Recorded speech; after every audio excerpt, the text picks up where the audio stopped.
বিএনপির ভারপ্রাপ্ত চেয়ারম্যান তারেক রহমান বলেছেন, তরুণ জনগোষ্ঠীকে প্রাধান্য দিয়ে দলের কর্মপরিকল্পনা ঢেলে সাজানো হচ্ছে। আজ পল্টনে বিএনপির ৩ অঙ্গ সংগঠনের আয়োজনে তারুণ্যের সমাবেশে ভার্চুয়ালি যুক্ত হয়ে তিনি এ পরিকল্পনার কথা বলেন। তারেক রহমান বলেন, আগামী নির্বাচন নিয়ে টালবাহানা শুরু হয়েছে। সংস্কার নিয়ে সময় ক্ষেপণের আড়ালে কারো কারো ভিন্ন উদ্দেশ্য রয়েছে।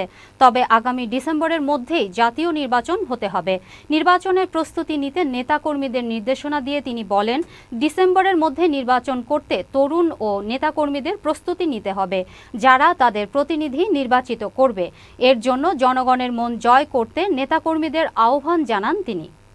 আমরা যদি ডেমোগ্রাফিক ডিভিডেন্ড বিবেচনায় নেই, তাহলে আমরা দেখতে পাব দেশের এই বহুল জনসংখ্যাকে যদি জনসম্পদে রূপান্তর করতে পারি, তাহলে এই জনসংখ্যাই হতে পারে দেশের উন্নয়নের সবচেয়ে বড় নিয়ামক।